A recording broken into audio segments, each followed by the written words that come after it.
আজকে তোমাদেরকে দেখাবো কলকাতার খুব কাছে সাদা বালির সমুদ্র সৈকত। এবারে ট্যুরটা আমরা করেছিলাম বকখালিতে। বকখালি কিন্তু কলকাতার ভীষণ কাছে নিরিবিলি একটি সমুদ্র সৈকত। যদি রোড ট্রিপ করতে ইচ্ছা করে এবং বারবার দীঘা যেতে ইচ্ছা না করে, তাহলে কলকাতার ভীষণ কাছে এই বকখালি থেকে ঘুরে আসাই যায় 1 বা 2 দিনের ছুটিতে। আর এই বকখালি সাইট সিনের পাশাপাশিও আমরা গেছিলাম জম্মুদ্বীপ, যার ডিটেলস এই ভিডিওতেই থাকবে। তো চলো ভিডিওটা শুরু করা যাক। এখন বাজে সকাল 5টা নাগাদ। আমরা বেরিয়ে পড়েছি বাড়ি থেকে। এখন আমরা যাচ্ছি ঠাকুরপুকুর জোকার ওপর দিয়ে।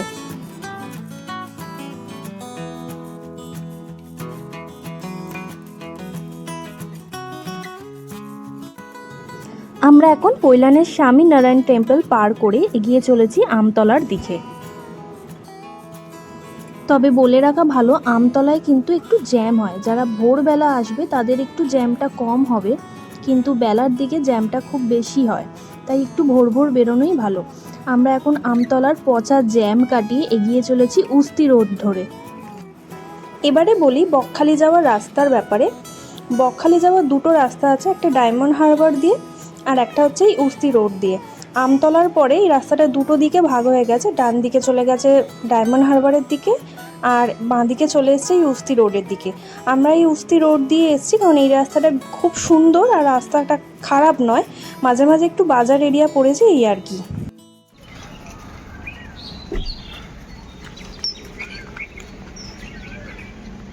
আমরা অনেকক্ষণ পর এক জায়গায় দাঁড়ালাম। এটা এখন কটা বাজে? 6:30 বাজে। একটা জায়গায় দাঁড়ালাম। এটা কোন জায়গা?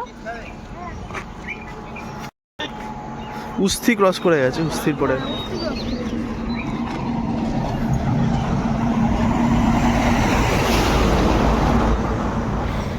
চলো চায়ের দোকান। ছোট্ট একটা চা ব্রেকের পর আমরা আবার বেরিয়ে পড়েছিলাম বকখালির উদ্দেশ্যে। তবে এবারে স্টিয়ারিংটা একটু আমার হাতে দেওয়া হয়েছিল, যদিও বা সেটা ক্ষণিকের জন্য, তবে যতটা পাই ততটাই ভালো।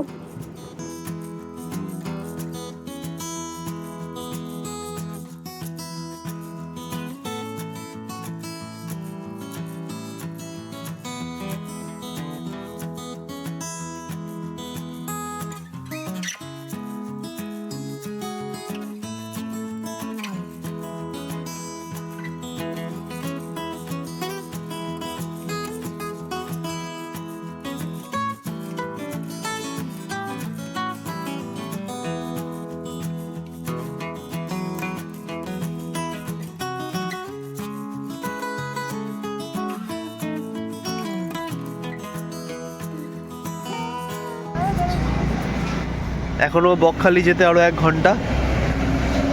আমরা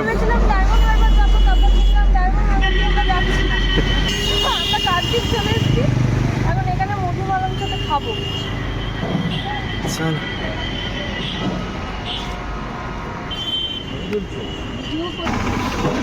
চলো চলো চলো চলো। কচুরি কচুরি। আপনাদের একটা কথা বলার, এই সব রাস্তায় গাড়ির স্পিড কিন্তু এমনি 60-এর ওপর হয়ে যায়, কিন্তু আপনারা চেষ্টা করবেন 60-এর মধ্যে বা 60 রাখতে, না হলে কিন্তু মামারা দাঁড়িয়ে থাকে। আমাদের সাথে হয়েছে। বেরোবে না? ওই তো বিজি রুটে দাঁড়াবো। হ্যাঁ, আমরা এখন নামখানা স্টেশনের কাছে দাঁড়িয়ে আছি। মানে ওই দিকটা, ওই পারটায় হয়তো স্টেশন আছে। এখানে চা ব্রেক নিয়েছি আবার, তারপর আবার এগোবো।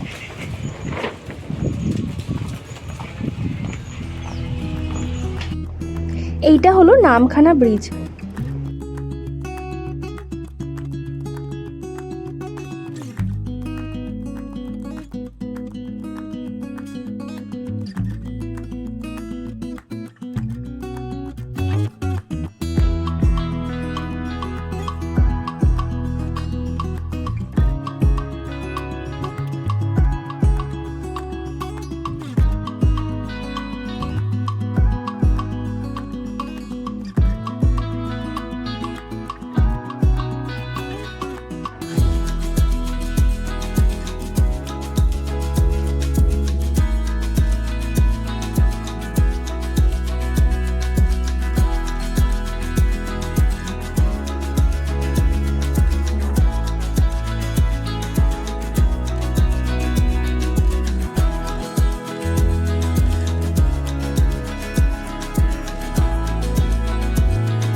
নামখানা ব্রিজ পার করে সোজা বেরিয়ে আসার পরে এই যে মোড়টা পড়ছে এটা বকখালি মোড়, এখান থেকে বাঁ দিকে নিলেই বকখালির দিকে রাস্তাটা চলে যাচ্ছে।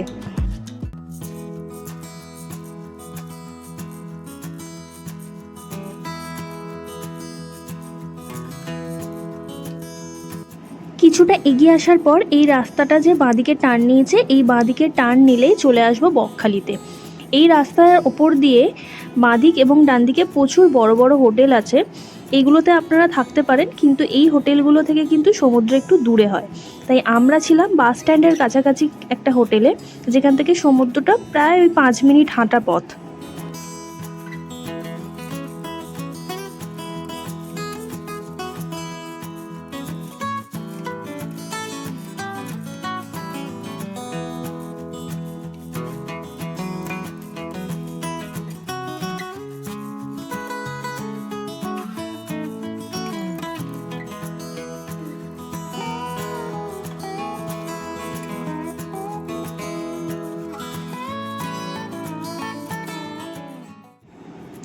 আমরা চলে এসেছি আমাদের হোটেলের কাছে। আমরা ছিলাম হোটেল শিখায়, হোটেল শিখা লজ বকখালি। এটা একটা বাজেট হোটেল। আমরা এসি রুম নিয়েছিলাম 1050 টাকার। এই হোটেলের ডিটেলস আমি ডেসক্রিপশনে দিয়ে রেখে দেবো, আপনারা একবার চেক করে নেবেন।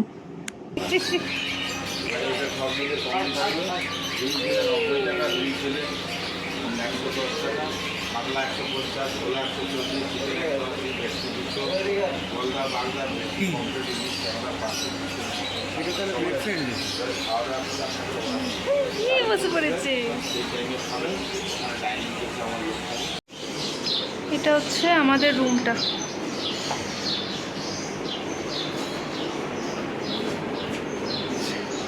টিভি, হোটেলটা অনেক রকমের রুম আছে। আমাদের এটা এসি রুম নেওয়া হয়েছে। এটা কত পড়েছে? 1050 একদিনের।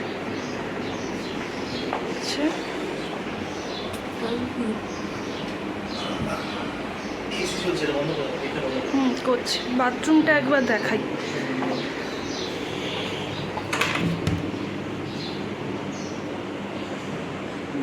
বাথরুম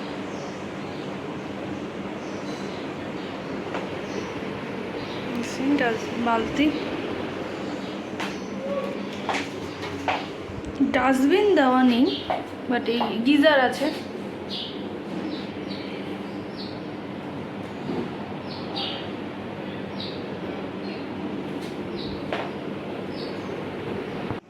এটা হচ্ছে এই হোটেলের ইনহাউস রেস্টুরেন্ট। আমরা দুপুরে এখানেই লাঞ্চ করেছিলাম। খাবার দাবার আমাদের ঠিকঠাক লেগেছিল, তবে আমরা বলবো আপনারা চাইলে বাইরে দিয়ে করুন, ওটা বেটার হবে।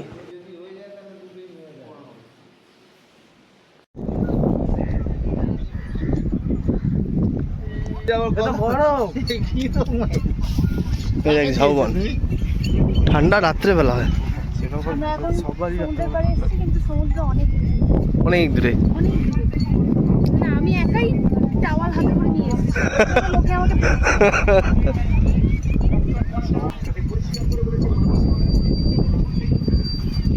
বনদেবীর মন্দির দেখতে যাচ্ছি।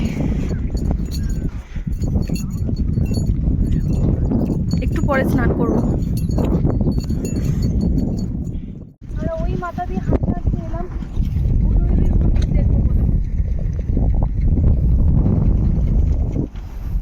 বনদেবীর মন্দির দেখবো বলে হাঁটতে হাঁটতে আসতে গিয়ে হাঁপিয়ে গেছি। এখন যাচ্ছি এইদিকে, বড্ড রোদ।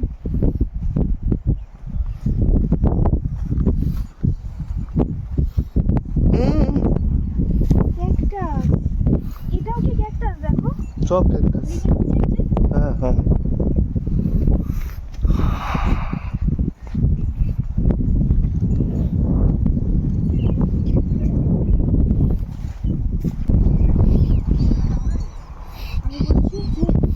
একদিনের জন্য ঠিক, যারা নিরিবিলি পছন্দ করে। ক্যাকটাসের গায়ে নাম লিখে রেখে দিয়েছে।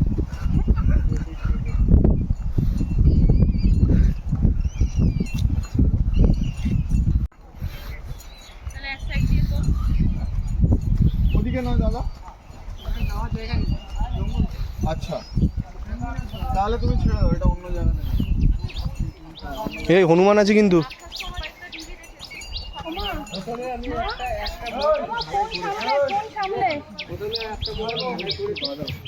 ভালো করে ধরে রাখো ফোন। যে বনবিবির মন্দির।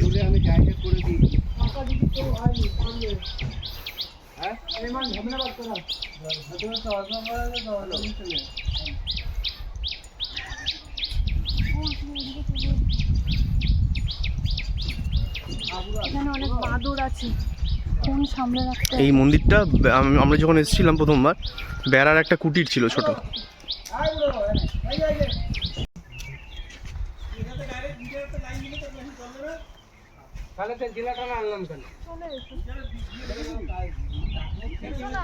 হ্যাঁ হ্যাঁ, সমুদ্রের কাছে যাচ্ছি, স্নান করার চেষ্টা করবো, দেখি করা যায়। তবে এখানে একজন বলেছে যিনি আইসক্রিম বিক্রি করে, উনি বলেছে বেশি দূর যেতে না।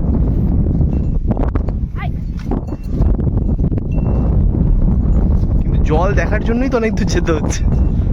হ্যাঁ,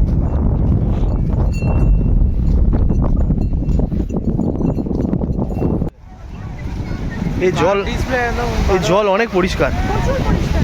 প্রচুর পরিষ্কার। আর কি কম আছে তো, সেই জন্য জলটাও পরিষ্কার। পুরো ব্লু কালার দেখো।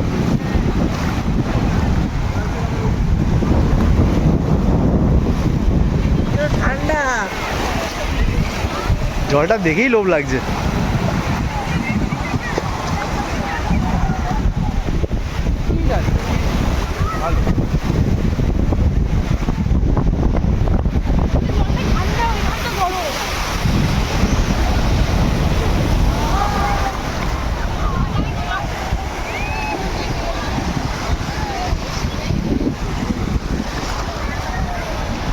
হারিয়ে গেল।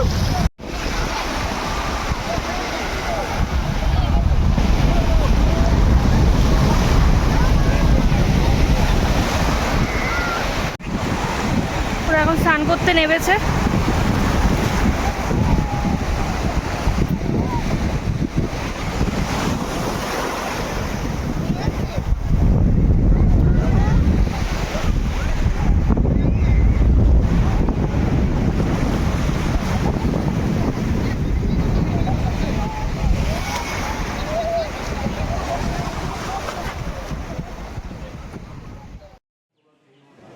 সমুদ্র স্নানের পর আমরা লাঞ্চটা সেরে নিয়েছিলাম হোটেল থেকেই।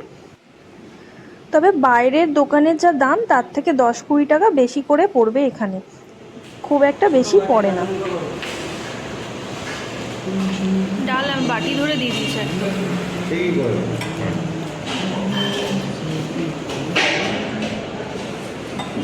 তুমি কি নিয়েছো? আমি নিয়েছি ভোলা মাছ, ভোলা মাছের বিল। হ্যাঁ, ভোলা মাছের বিল, মিল। ও নিয়েছে চিকেন মিল। মানে এগুলো কি বিল কেন বলে? সবাই যে খাওয়ার বাপি আর মাও নিয়েছে ভোলা মাছের মিল। আমি নিয়েছি ভেজ, কারণ আমি ওর থেকে চিকেন ঝাড়বো।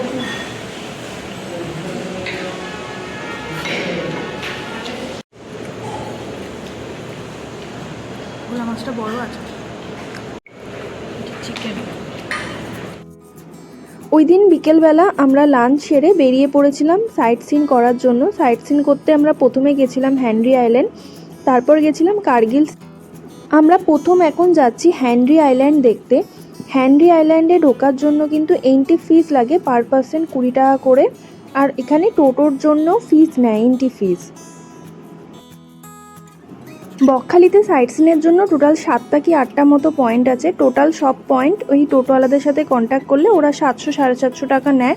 ওদের এটা আলাদা একটা প্যাকেজ আছে ইউনিয়ন থেকে করে দেওয়া, তো ওরা ওই প্যাকেজ অনুযায়ী ঘোরায়। যদি আপনি আলাদা আলাদা একটা কি দুটো পয়েন্ট ঘোরেন, তাহলে প্রত্যেকটা পয়েন্টের আলাদা আলাদা করে চার্জ আছে। সেই টাকা কোনোটার 200 টাকা, কোনোটার 150 টাকা, এরকম দিয়ে ঘুরতে হবে।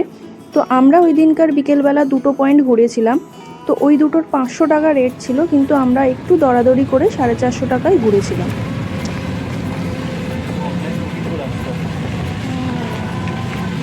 এই জাল দিয়ে ঘেরা আছে কেন? রাত্রেবেলা এর বাইরে বাড়ানো না, কাস্টমারের নিষেধ করলো এর বাইরে। মানে তুমি ওর ভেতরে থাক, এর বাইরে বেরোতে হবে। চারদিকে রুমের চারদিকে জাল দিয়ে ঘেরা।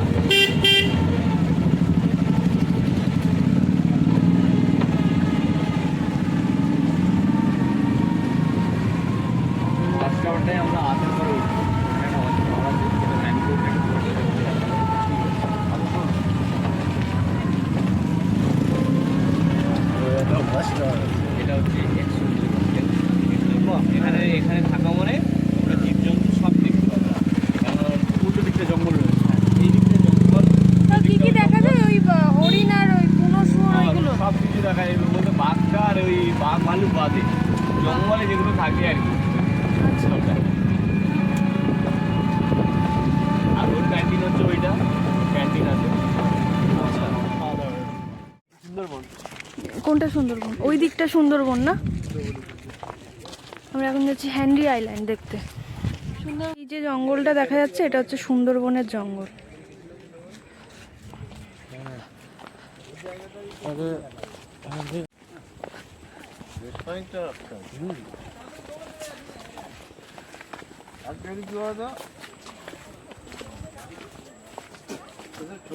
রাস্তায় না আমাদের গাড়ি এনে হ্যাঁ বিপদ এড়িয়ে চলুন। ও এটা ঢোকার সময়টা হচ্ছে 4:30। বলছে কাঠের পরে নাকি একে একে পার হতে বলছে। এখানে তো সবাই একসাথে উঠছে গো।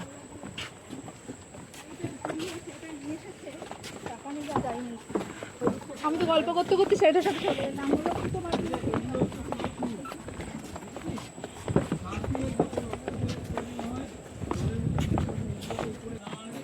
ওই একটা ধরো বাবা, একটা হাত এটাও একটা হাত। এই তো, এই দেখো না, ওই যে লাল মতো দেখতে পাচ্ছ? লাল কাঁকড়া না? হ্যাঁ হ্যাঁ হ্যাঁ, ছোট্ট বাচ্চা। এই যে একটা, এই যে একটা। এখানে সমুদ্রে নামতে বারণ করা হয়েছে। চোরা বালি ও চোরা স্রোত আছে বাবা।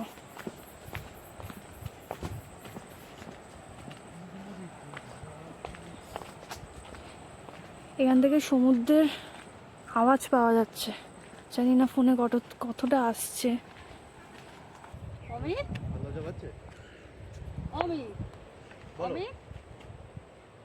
বলো। তুমি এইদিকে তাকাও, এইদিকেরটা তাকাও। হ্যাঁ, পুরো জঙ্গল। কোনদিন দেখে এখানেও বাস করতে চলে আসছে লোক। এইখানে কেউ খোঁজি। এই হ্যানরি আইল্যান্ড কিন্তু 4:30 পর বন্ধ হয়ে যায়, যারা আসবেন তার আগেই আসবেন। চলে এসেছি পুরো একদম সমুদ্রের কাছে,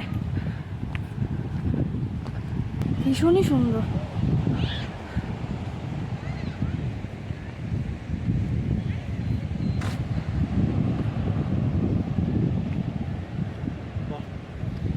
এটা আমার বকখালি সি বিচের থেকেও বেশি সুন্দর লাগলো, বলো?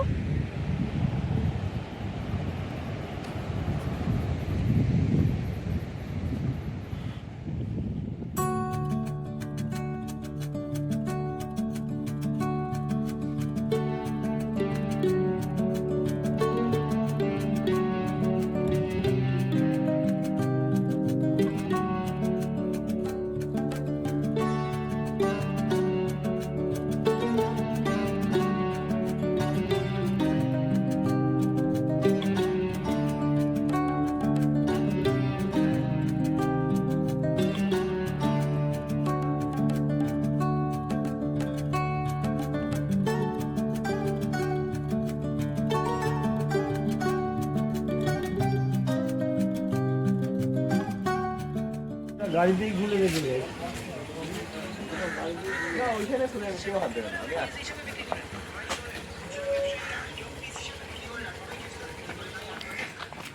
তো একটা ওয়াচ টাওয়ার।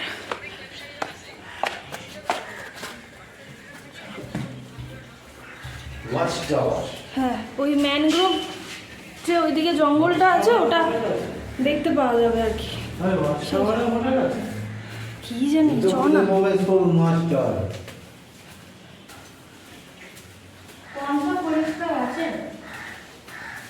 সেটাই, জুতো খুলে ঢুকতে বললো, কিন্তু বাবা মৌমাছি পড়ে আছে, দেখো মরা মৌমাছি।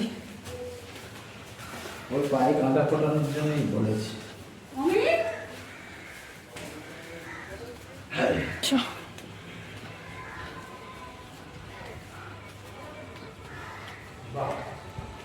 ভালো জায়গা তো ঘরের ভেতর। তোমার একটু হালকা সুন্দরবন লাগবে এই জায়গাটা। এই জায়গাটা এটা সুন্দরবন টাইপের লাগবে। বাবা আমি একটু বসে পড়ি।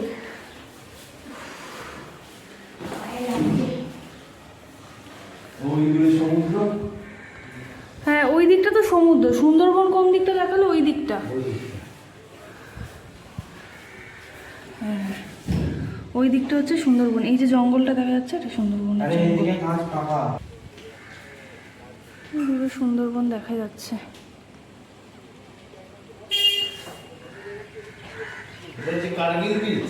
না, এটা তো দেখলাম প্রথমে হ্যান্ডি আইল্যান্ড। হ্যান্ডি আইল্যান্ডের এখানে এটা একটা ওয়াচ টাওয়ার।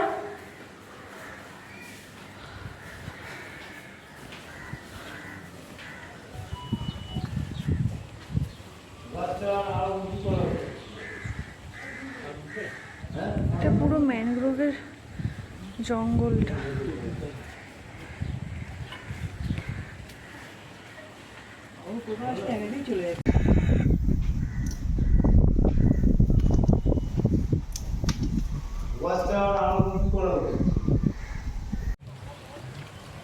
এই জায়গাটা দেখ, কত মাছ এখানটায়। মানে খেতে দিচ্ছে মাছগুলোকে, ওই জন্য এত মাছ। কার্গিল সি বিচে যে 20,000 লোক বর্তমানে এখন আছে, সেগুলো সব বাংলাদেশি। এই কার্গিল সি বিচে 20,000 লোক এখন বর্তমান বসবাস করছে, ওরা সবাই বাংলাদেশি। ওরা 71 সালে যুদ্ধের সময়, যুদ্ধের পরে চলে আসে, এসে আমাদের জম্মু দ্বীপ বলে দ্বীপটা আছে, ওই দ্বীপে বসস্থায়ী করে। আচ্ছা, ওখান থেকে যত ম্যানগ্রোভ গাছপালা আছে ওইগুলো কেটে ওরা বাংলাদেশে পাচার করছে। এবারে বনমন্ত্রী আর মৎস্যমন্ত্রী জানতে পারার পরে ওদের নামে কেস করে কোর্টে। কেস করার পরে কোর্ট থেকে এখন ওদেরকে উঠিয়ে দেওয়ার নোটিশ দেয়। তারপরে বনমন্ত্রী মৎস্যমন্ত্রী যখন ওই নোটিশ নিয়ে আসে, ওদেরকে উঠিয়ে দেওয়ার জন্য পুলিশ প্রশাসন নিয়ে যায়, তখন ওদের হালত এমন একটাই ছিল, ছোট ছোট বাচ্চা কাচ্চা নিয়ে একদম সংসার করছিল, খেতে পারছিল না। তাই দেখে এই কার্গিল সি বিচটা খুবই ফাঁকা জায়গা ছিল এবং সরকারি জায়গা, ভেস্টের জায়গা ছিল। এই জায়গায় ওদের বসবাস করার জন্য জায়গা দেয়। এবার ওখান থেকে যখন 20,000 লোক এখানে এসে জায়গা ভেস্টের জায়গায় দখল করছে, তখন এখানে করার লোক যুদ্ধ ঝগড়াঝাটি স্টার্ট করবে। হ্যাঁ, আচ্ছা, সেই থেকে আমরা কি বলতাম যে কার্গিল যুদ্ধ হচ্ছে, ওই দেখো তবে থেকে নাম রয়ে গেছে কার্গিল সি বিচ। আর এদের মেন কারবার হচ্ছে এখন শুটকি মাছ, জীবিকাটা যেটা হচ্ছে। হ্যাঁ,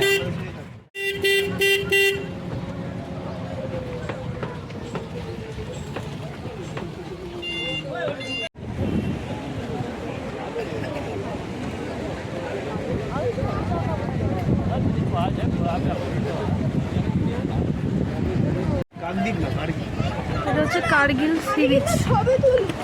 সানসেট পয়েন্টও বলা হয়। এখান থেকে সানসেটটা খুব ভালো হয় আর কি, মানে দেখতে বেশ ভালো লাগে, সেই জন্য ম্যাক্সিমাম লোক এই সানসেটের টাইমে এখানে আসে।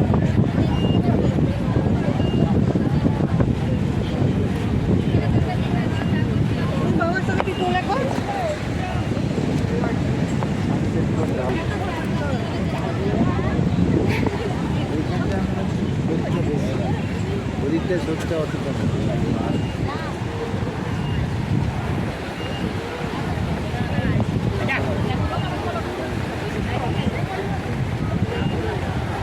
এখান থেকে জম্মু দ্বীপ আর হচ্ছে ওদিকে মৌসুমী আইল্যান্ড দেখা যায়। যেমন দেখাচ্ছি, এই যে দ্বীপটা হচ্ছে, এটা হচ্ছে জম্মু দ্বীপ।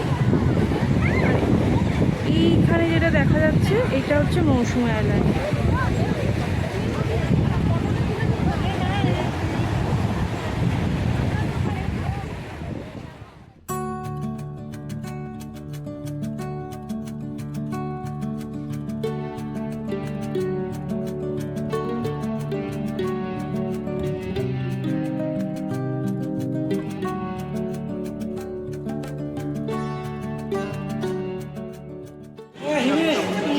সন্ধ্যাবেলা আমরা আবার যাচ্ছি বকখালি সি বিচের দিকে, আর একটু বকখালি মার্কেটটাও ঘুরবো,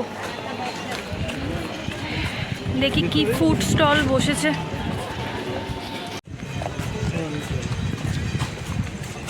এখানে অনেক ভাতের হোটেল আছে পরপর। সি বিচের দিকে যেতে প্রচুর খাবার হোটেল আছে।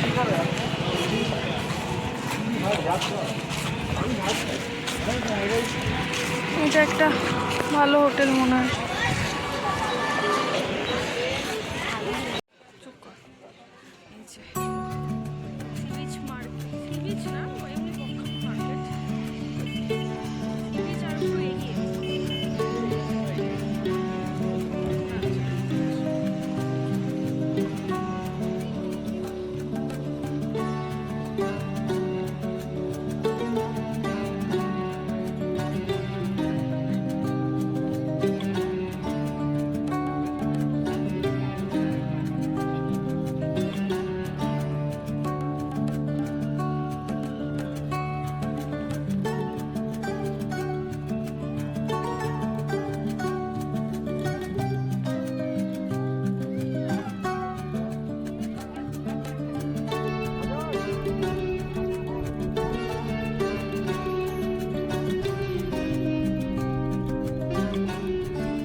বকখালিতে সমুদ্রের পাড়ে এরকম অনেক চেয়ার রাখা আছে, যেটা ঘন্টায় 20 টাকা করে ভাড়া নেয়। আপনারা এখানে ঘন্টাখানেক বসতে পারেন, তবে সমুদ্র কিন্তু অনেক দূরে। এখানে সমুদ্র কাছে থাকে বকখালিতে শুধু পূর্ণিমা অমাবস্যা এরকম টাইমে। আজকের দিনটা আমাদের এরকমভাবেই কেটে যায় এবং পরের দিন সকালবেলা আমরা হোটেল থেকে চেক আউট করে নিজেদের গাড়ি নিয়ে গুগল ম্যাপ দেখেই আমরা চলে গেছিলাম ফ্রেজারগঞ্জে। ওখান থেকে আমরা যাব জম্মুদ্বীপ, বোটে করে যাব। সেই বোট ভাড়া নিয়েছিল 150 টাকা করে পার পারসন এবং মোটামুটি 18 থেকে 20 জন লোক হবে, তারপরে কিন্তু সেই বোট ছাড়বে। চেষ্টা করবেন 10টা থেকে 11টার মধ্যে আসতে, তো ওই টাইমে অনেক লোকই আসে, তো বোটের জন্য ওয়েট করতে হবে না বেশিক্ষণ।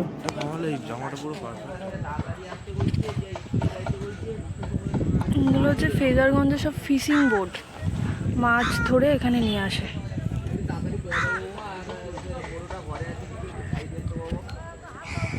নৌকাগুলো ছাড়ে, তো আমরা এখন জম্মুদ্বীপ যাব, কিন্তু লঞ্চ ভর্তি না হলে ছাড়বে না। তো 5 মিনিট আগে এলে উঠে যেতে পারতাম। আমাদের টোটোটা ঢুকলো, তাদেরকে নিয়ে বেরিয়ে গেল। একটা লঞ্চ লাস্ট বেরিয়ে গেল, আমরা সবে ঢুকলাম আর বেরিয়ে গেল। আর আমরাই ফার্স্ট। এই বসে আছে 4 জন, আর আমরা 5 জন, 9 জন। আরো 10 জন হলে ছাড়বে, হয়ে যাবে। 10 জন একটু হয়ে যাবে, 2 ঘন্টা লাগে। ওই তো ওই যে একটা দেখলে বেরিয়ে গেল, ওটা সবে বেরিয়ে গেল, আর এইটা ভর্তি হবে তারপরে। হ্যাঁ, আমাদের আগে যে টোটোটা গেল ওদেরকে নিয়ে বেরিয়ে গেল।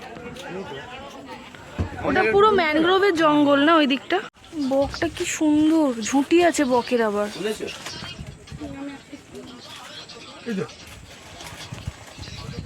আমি বোটের মধ্যে বসে আছি, ওখানে একটা বক বসে আছে, ঝুঁটিওয়ালা বক।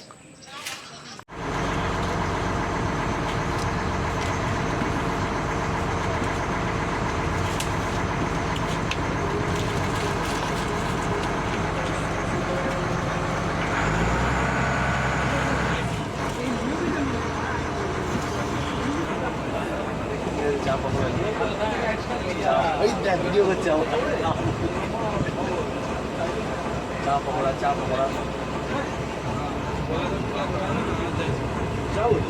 কে বলেছে যাবো? বর্ষাকালেই যাবো, গেছিলাম আমরা, শীতে গেছিলাম, বর্ষাকালে যাবো। বর্ষাকালে তো মজাই নেই।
একটু 1 মিনিট, এই সাদাটা না যেটা মানে এই জম্বুদ্বীপের আয়তন 10,000 হেক্টর জায়গা। এই জম্বুদ্বীপে এক সময় উঠা নাবা কাই কারবার সবই ছিলেন। 115টি আদিবাসী ছিলেন আর 150 শুটকি মাছের ব্যবসায়ী ছিলেন। তা মূলত ক্ষতি করেছে এই শুটকি মাছের ব্যবসায়ী জানারা। তার কারণ হচ্ছে ওনারা প্রতি বছর 4 মাসের জন্য আসতেন, আর এই যে ম্যানগ্রোভ গাছ দেখতে পাচ্ছেন, এই ম্যানগ্রোভ গাছ কেটে এনারা খামার বানাতেন। সেটা কীরকম, যে সমুদ্রে অপুরন্ত মাছ আর ওদের অপুরন্ত জায়গা লাগতো, শুটকি মাছ ড্রাই করার জন্যে বিশাল বিশাল খামার বানাতে হয়। তা প্রতি বছর যদি এই ম্যানগ্রোভ গাছ কাটতে থাকে, একদিন তো এই দ্বীপটা জলের তলে তলিয়ে যাবে। তাই সরকারের তো কিছু যায় আসে না, তার কারণ এখানে কোনো চাষযোগ্য জায়গা নেই, স্কুল কলেজ হসপিটাল কিছুই নেই। তা সরকারের কিচ্ছু যায় আসে না, যায় আসে কাদের না, সাইডে যে পরিবেশ দ্বীপগুলো রয়েছে, যেমন বকখালি, শুশুনিয়া আইল্যান্ড, মৌসুনী আইল্যান্ড, গঙ্গাসাগর। তার কারণ হচ্ছে বঙ্গোপসাগর মানে নিম্নচাপের আঁতুড়ঘর। যত রকম নিম্নচাপ হয়েছে এই বঙ্গোপসাগরের উপর থেকেই। এই দ্বীপটা যদি না থাকে তাহলে ঢেউগুলো নাচতে নাচতে গিয়ে পরিবেশ দ্বীপের উপরে পড়বে। তাই সরকার তৎকালীন দিনে বামপন্থী সরকার ছিলেন, মৎস্যমন্ত্রী ছিলেন কিরণময় নন্দ আর বনমন্ত্রী ছিলেন যোগেশ বর্মন। দুজনের মধ্যে প্রচুর কথা কাটাকাটি বচসা হয়।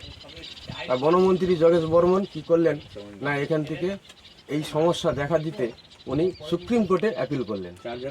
তা উনি সেই সময়টা সুপ্রিম কোর্টে অ্যাপিল করতে খুব দ্রুত রায় পেয়ে যায়, 144 জারি নিয়ে এইখানে এই দিকটার জন্য। তা দ্রুত রায় পেয়ে যায় এই কারণে, এখানে যারা ব্যবসা করতে আসতেন এই শুটকি মাছের ব্যবসা, ওনারা কিন্তু সবাই পূর্ব বাংলার মানুষ। ওনারা আমাদের ভারতবর্ষে আসলে কি হবে, ওনাদের দেশটাকে কিন্তু ভুলে যায়নি। এখান থেকে ওই শুটকি মাছ আরও কিছু জিনিসপত্র বাংলাদেশ পাচার করতেন, বাংলাদেশ থেকে কিছু জিনিসপত্র এখানে নিয়ে এসে কাকদ্বীপ মিনি শহরে বেচাকেনা করতেন। তাই তৎকালীন দিনে আমাদের থানা ছিল কিন্তু নাপগানা হাতানিয়া দোয়ানিয়া নদীর ব্রিজের তলায়। ওনারা খবর পেয়ে যখন এখানে আসতেন তখন কিন্তু ওনারা ট্রলার নিয়ে গভীর সমুদ্রে চলে যেতেন। তাই দুটো কারণ দর্শিয়ে নোম্যান্স ল্যান্ড করে 144 জারি করেছে, দ্বীপে কেউ লাফতে উঠতে পারবে না। তাই ভারত সংবিধানে লেখা হয়েছে, ডক্টর আম্বেদকরের লেখায় চলে, তাই কাউকে বাস্তুচ্যুত করা যাবে না। তা ওই যে 115টি আদিবাসী বাড়ি ছিলেন, ওনাদেরকে গঙ্গাসাগরে ভেজল্যান্ড জায়গার উপরে ঘর বাড়ি করে দেওয়া হয়েছে, আর ওনাদের প্রত্যেককে মৎস্যজীবী কার্ড দেওয়া হয়েছে। জম্বুদ্বীপের আশেপাশে এসে মাছ কাঁকড়া ধরতে পারবে, কিন্তু দ্বীপে বাস করতে পারবে না। আর ওই 1-150 যে শুটকি মাছের ব্যবসায়ী ছিল, ওদেরকে ওই কার্গিল সি বিচে দেখতে পাচ্ছেন না, খট্টর মেলা রয়েছে, 1 মাস আগে ওনারা চলে গেছেন, ওখানে ওনাদেরকে সেভ করে দেওয়া হয়েছে, ওনারা ওইখানে ব্যবসা বাণিজ্য করে খাবে। এবার নৌকাটা ঘুরবে,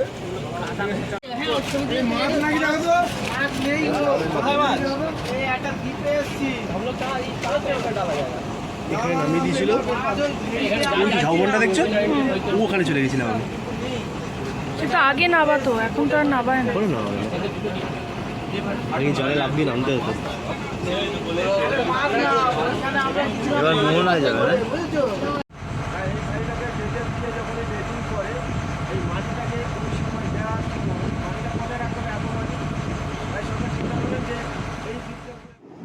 এরমভাবে শেষ হলো আমাদের বকখালি ভ্রমণ।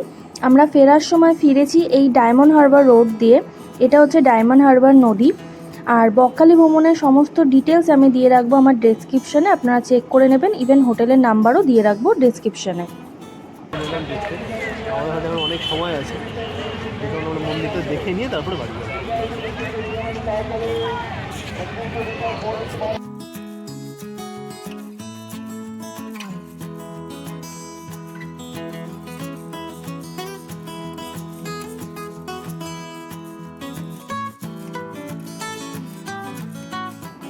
আজকের ভিডিওটা এখানেই শেষ করছি। এই ভিডিওটা কেমন লাগলো আপনারা কমেন্ট করে জানাবেন। আর আমার যদি ভিডিও ভালো লেগে থাকে তাহলে লাইক, শেয়ার অ্যান্ড সাবস্ক্রাইব করতে কিন্তু ভুলবেন না। আজকের মতো এই পর্যন্তই। এরপর আসবো নতুন কোনো আবার ভিডিও নিয়ে, নতুন কোনো আবার জায়গা নিয়ে। ততদিনের জন্য টাটা।